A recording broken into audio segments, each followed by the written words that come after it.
आज्ञा नमस्कार। आपण मानकु ये चैनल स्वागत। आपण माने जदि ये चैनल को सब्सक्राइब करना ताले चैनल टी को सब्सक्राइब करनियंतु। आउ जदि आपण मानकु ये वीडियो भलो लागे ताले निजे लाइक करी अन्य मानकु शेयर करी। आसंत आमे आरंभ करबा एक विषय रे जहाकू सावधानता भाव में काश बोली कह जाए। काश अनेक प्रकार अच्छी ता मध्यरु साधारण काश, हुपिंग कफ बा लहरा काश, ड्राई कफ एक्सेट्रा एक्सेट्रा विभिन्न प्रकार काश रे पीड़ित होइतिबा रोगी माननकु डाक्तर परामर्श अनुसार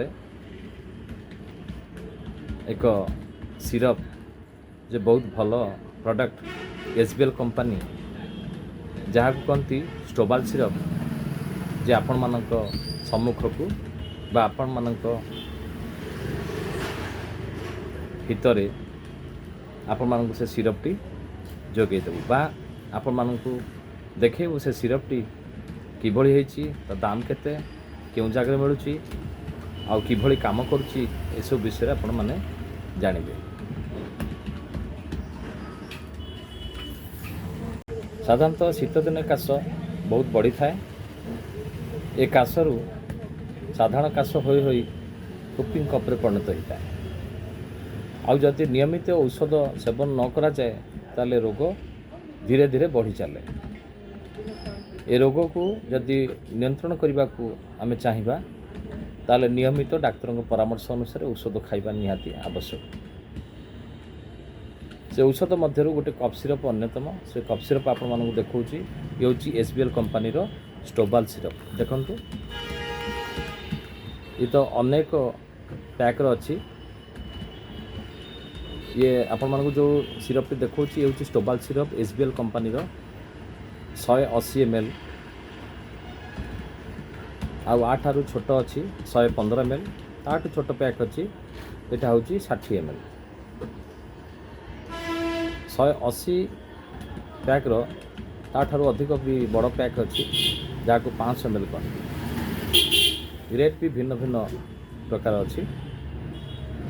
आर रेट हूँ आपण मानक कही रखुची 135 टंका आ दामटी हूँ। प्रत्येक होमियोपैथी दुकान ये मिल आपण मैंने या सिरपटी को परचेज करी छोट पिला हूँ बा बड़ हूँ जदि काशजनित रोग में पीड़ित होते हुए तो पुराणा काश हो बा साधारण काश हो ये काश बहुत उपयोगी।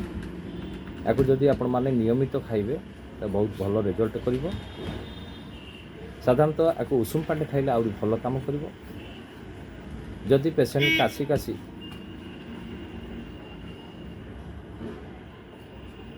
व्यस्त हो पड़ुवे विव्रत हो पड़ुवे जे राति अनिद्रा रोथे एमानक पई बहुत भल काम करे। स्टोडाल आपण माने आउ गोटे जानी रखिए कंपनी कौन करची जे प्रथम स्टोडाल सिरप आसला स्टोडाल नाटी एबे स्टोबाल रूप में मिलूची।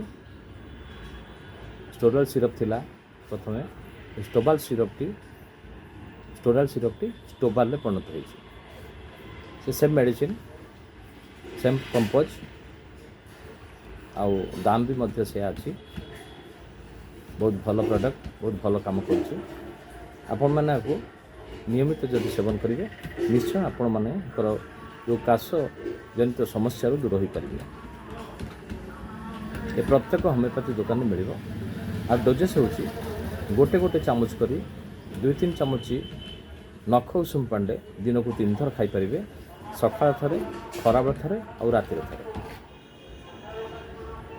आपण माने ए सिरपटी सेवन करी देखंतु निश्चय आपण मानकर ए काशजनित रोग मुक्ति पाई पारे। आर कंपोज गुड़िक आपण मानक कहूँ आपण माने ध्यान दिंतु। प्रथमतः पल्सटिला ରିଉମେକ୍ସ, ଜଷ୍ଟିସିଆ, ଇପିକାକ୍, ସ୍ପଞ୍ଜିଆ, ଷ୍ଟିଟାପି, କୋକୋସ୍କାଟି, ଡ୍ରସେରା, ଇଫେଦ୍ରା, ପିପର ନାଇଗ୍ରା, ଜିଞ୍ଜିବର, ପୋଲିଗାଲ ସିନେଗା, ତା ସହିତ ଓସିମମ୍ ସ୍ୟାଙ୍ଗ, ବ୍ଲାଟା, ବାଲସମ୍ ଟି। ଏହି ହୋମିଓପାଥି ମେଡ଼ିସିନରେ ଗୁଡ଼ିକ କମ୍ପୋଜ ହୋଇ ଏ ସିରପ୍ଟି ପ୍ରସ୍ତୁତ ହୋଇଛି। ଏ ସିରପ୍ଟି ହେଉଛି SBL କମ୍ପାନୀର ବହୁତ ଭଲ ପ୍ରଡ଼କ୍ଟ। ଆପଣମାନେ ଏ ସିରପ୍ ଖାଇ ନିଶ୍ଚୟ ଆପଣଙ୍କ ସମସ୍ୟା ଦୂର କରିପାରିବେ। ଆପଣ ତ ଜାଣିଲେ ଏ ସିରପ୍ଟି କେଉଁ ଜାଗାରେ ମିଳୁଛି, ତା ରେଟ୍ କେତେ, କ'ଣ କ'ଣ କାମ କରୁଛି, ଆଉ କିଭଳି ଡୋଜେସ୍ ଖାଇବେ। ଆପଣମାନେ ଯଦି ସେ ସମସ୍ୟାକୁ ସମ୍ମୁଖୀନ ହେଉଥିବେ ତାହେଲେ ସିରପ୍ଟି ପରଚେଜ୍ କରି ନିୟମିତ ଡାକ୍ତରଙ୍କ ପରାମର୍ଶ ଅନୁସାରେ ଖାଇପାରିବେ।